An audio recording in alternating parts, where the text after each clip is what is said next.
Tanggapin ang misyon na galing kay Jesus.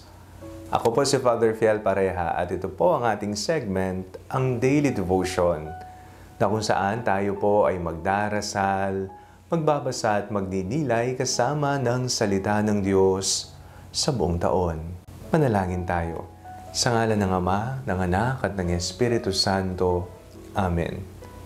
Halina, banal na Espiritu, liwanagan mo ang aming puso at isip nang maunawaan at may sa buhay namin ang iyong salita. Amen.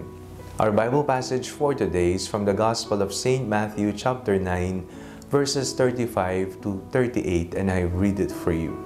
Then Jesus went about all the cities and villages, teaching in their synagogues and proclaiming the good news of the kingdom, and curing every disease and every sickness.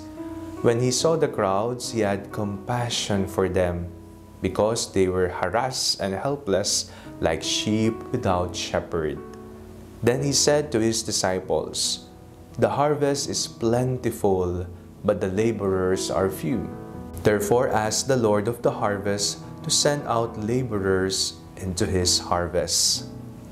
Tayo po ay hinihikayat ng Panginoon na tumugon sa misyon na Kanyang ibinibigay sa atin. Saan man tayo naroroon, tayo man ay nasa loob ng ating trabaho, sa paaralan, sa tahanan, o kahit saan man tayo ngayon.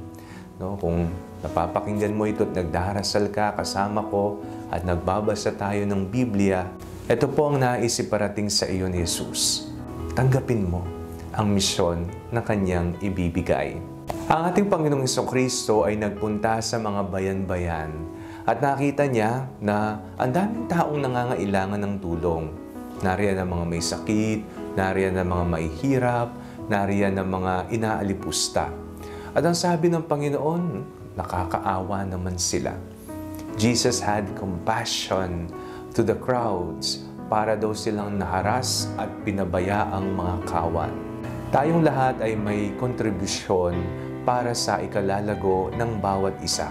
Tayong lahat ay may aambag upang ating matulungan higit lalo ng mga nangangailangan.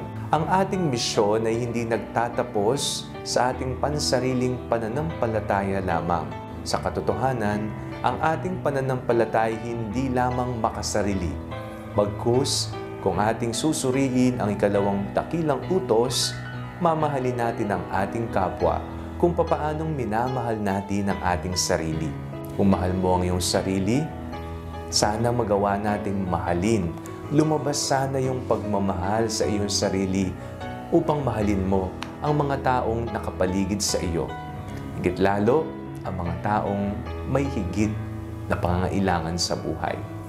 Kaya kapatid, tanggapin mo ang misyon upang damayan, pakinggan, pakitunguhan at tulungan ang ating mga kapatid na nangangailangan.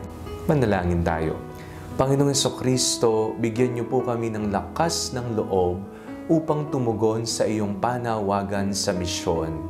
Isang misyon na tutulong, lilingap, dadamay at makikinig sa mga taong nangangailangan, mahihirap, inabandona at kinalimutan ng lipunan. Amen. Sa ngalan ng Ama, ng Anak at ng Espiritu Santo. Amen. Huwag po ninyong kalimutang i-like ang video ito, mag-comment po kayo and share it with your family and friends. Ang panalangin bago matulog ay may sariling Facebook page na po. Huwag niyo pong kakalimutang mag-like at mag-follow dito, and do not forget to subscribe to our YouTube channel. I-click nyo lamang po ang link na nasa description ng video ito, o kaya naman po, just search Father Fiel Pareha. God bless you po.